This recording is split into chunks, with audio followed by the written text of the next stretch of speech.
Sasa mara baada ya klabu ya Yanga kuweza kupata sare ya pili mfululizo kwenye ligi kuu ya NBC Tanzania Bara, na hii ikiwa ni sare ya tatu kwenye msimu huu ambao klabu ya Yanga wanaipata dhidi ya timu za ligi kuu. Walianza kupata sare dhidi ya timu ya Simba Sports Club, wakapata sare dhidi ya timu ya Azam FC, lakini pia wamekuja kupata sare dhidi ya timu ya TRA United. Sasa klabu ya Yanga wameweza kutoa taarifa yao kwa umma kuhusiana na kocha mkuu wa timu hiyo ya Yanga Sports Club bwana Pedro Gonçalves, taarifa ambayo kiukweli ni ya kushtua, ambayo klabu ya Yanga wameweza kuitoa muda huu hapa ninavyozungumza na wewe. Sasa kwenye taarifa hiyo kumeandikwa nini na inahusiana na kitu gani? Undani wa hiki tutakujuza na kukusogezea moja kwa moja kupitia hapa Bongo Vibe TV. Cha kufanya sasa hivi, hakikisha unakwenda kusubscribe channel yetu kwa kubonyeza maneno mekundu yaliyo chini ya video hii yaliyoandikwa subscribe. Baada hapo, hakikisha unakwenda kutani on notification kwa kubonyeza alama ya kengele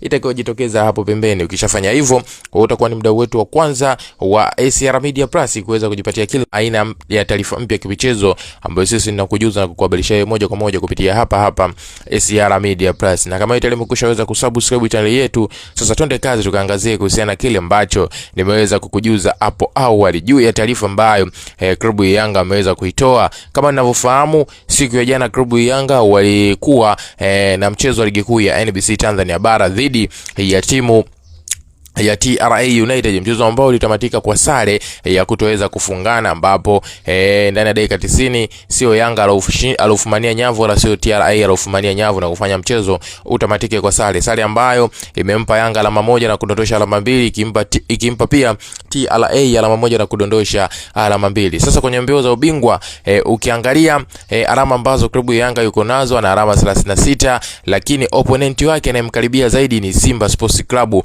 ambaye ana alama ambazo ikitokea ameshinda viporo vyake, gepu la alama itakuwepo ni alama moja. Kwa hiyo unaweza ukaona jinsi pressure inavyozidi kuongezeka ndani ya kikosi cha klabu ya Yanga. Ukiachana na hivyo, lakini pia klabu ya Yanga kwa sasa wanaandamwa na mzimu wa majeruhi kulikweli. Wachezaji wao mbalimbali wanapata majeraha. Kwenye mechi tu dhidi ya Pamba Jiji tuliweza kushuhudia nyota mbalimbali wakishindwa kumaliza mchezo. Mchezaji kama Prince Dube ambaye alishindwa kumaliza mchezo kwenye kipindi cha kwanza, lakini pia hata Israel Patrick Mwenda ambaye alionekana kupata maumivu kwenye kipindi cha pili ya kuweza kurudi. Kwa hiyo pengine hawa kaungana na ile listi ya wachezaji ambao wamepata majeraha kwenye kikosi cha klabu ya Yanga na wapo nje ya uwanja. Una maoni gani wa mchezo wangu kuhusiana na hiki ambacho nimekujuza sasa hivi? Njoo tuandikie kupitia sehemu ya comment hapo, bila kusahau kulike, kushare na jambo la muhimu kuliko yote. Cha kufanya sasa hivi, hakikisha unakwenda kusubscribe channel yetu kwa kubonyeza maneno mekundu yaliyo chini ya video hii yaliyoandikwa subscribe, kisha kutani on notification.